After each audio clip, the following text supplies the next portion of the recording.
Hello guys, kanizere ko mumeze neza. Uyu munsi nkaba nifuje ko tuganira ku bintu byagufasha gufata regime mu gihe gitoya. Igihe ubikoresheje neza mu minsi 3 wamaze kubona result. Ahangaha nkaba mbafitiye romari, ibyatsi bita romari.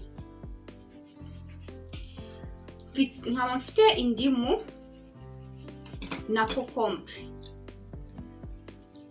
Nkaba ngiye kubabwira ukuntu wabikoresha.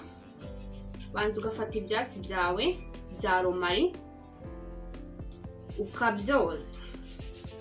Wenda ari nk'ikirahure kimwe ugiye gukoresha, ntabwo wafata ibyatsi byinshi.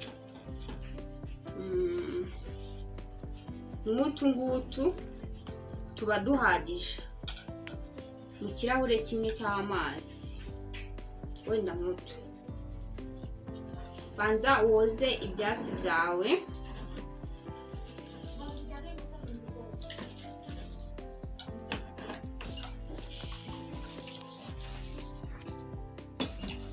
Byoze neza n'amazi meza.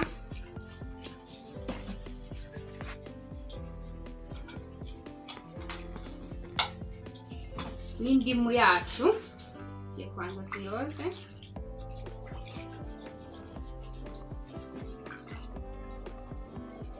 Na kokombure.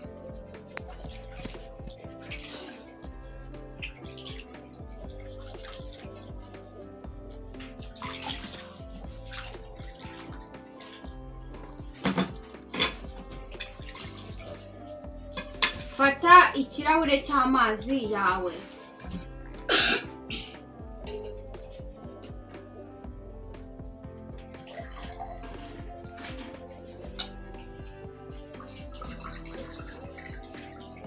Uko uburi buyabanze ukayabiza, warenzaho ugasa nk'ucyuzuza cyane.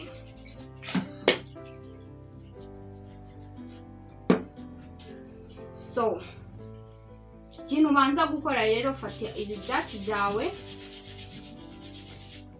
tubikate se nk'ababigabanya.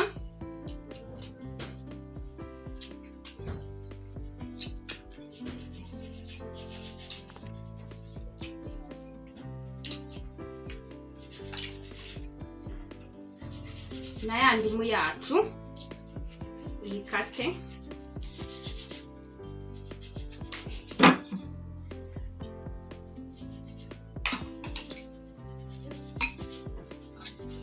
Uyikatamo ibice bitoya kugira ngo ize gushya neza, ibashe kwikamura.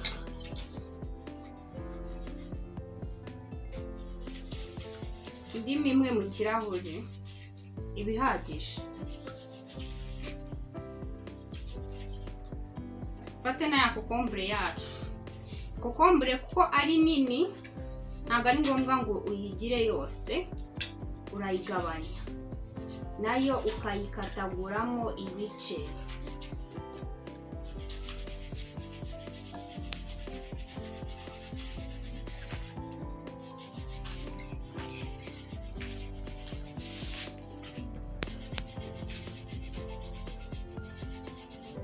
Ukabikatamo ibice byinshi nabyo bitoya biringaniye.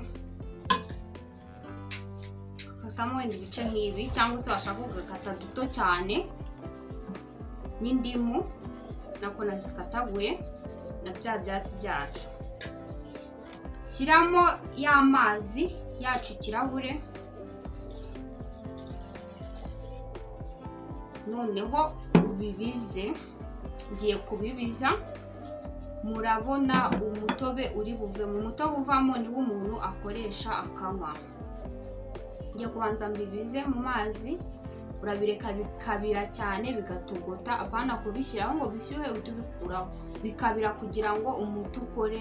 Iyi ndimu na kokombure n'ibi byatsi bikamukemo, umuti wabyo ujye mu mazi.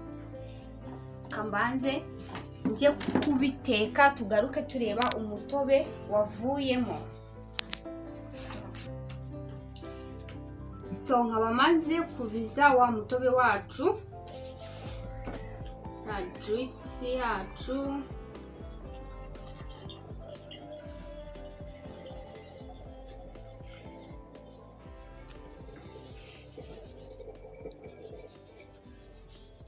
Ibyo byibi urabona ibikatsi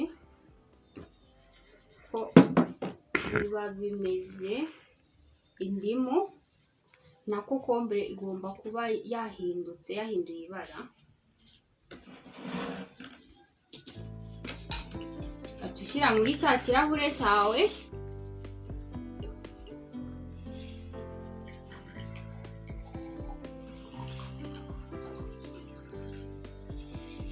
Urabona ko havamo n'akajuice gasa neza cyane.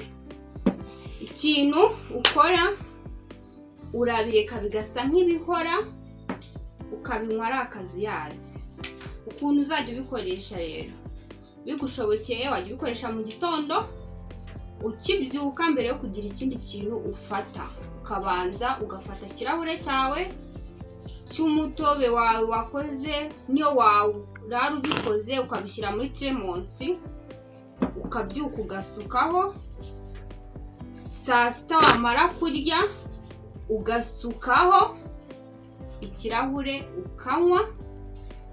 Na nimugoroba igihe umaze kurya ugasukaho ikirahure cyawe cy'umutobe wikoreye ukinywera.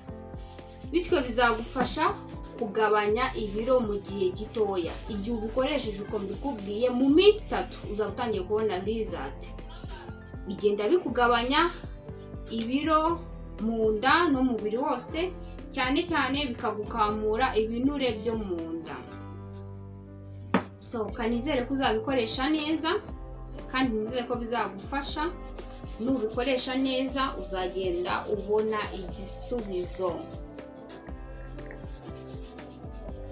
Babiryoshye.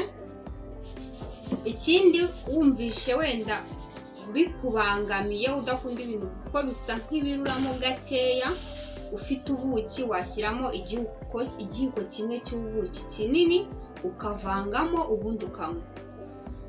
Murakoze, kanizere ko bizabafasha kandi muzabikoreshe neza. Bizatuma ugabanya ibiro nk'uko ubyifuza, nubyubahiriza ukabikoresha neza uko bikwiye. So guys, murakoze. Ikintu cya mbere mbashishikariza, kora subscribe, share na comment. Hari ibindi mwifuza ko tubaganirizaho mwatubwira tukabafasha. Ni byinshi tuzagenda tuganiraho bigiye bitandukanye. Gusa n'ibi ngibi mubikoreshe neza, mubyubahirize. Bye.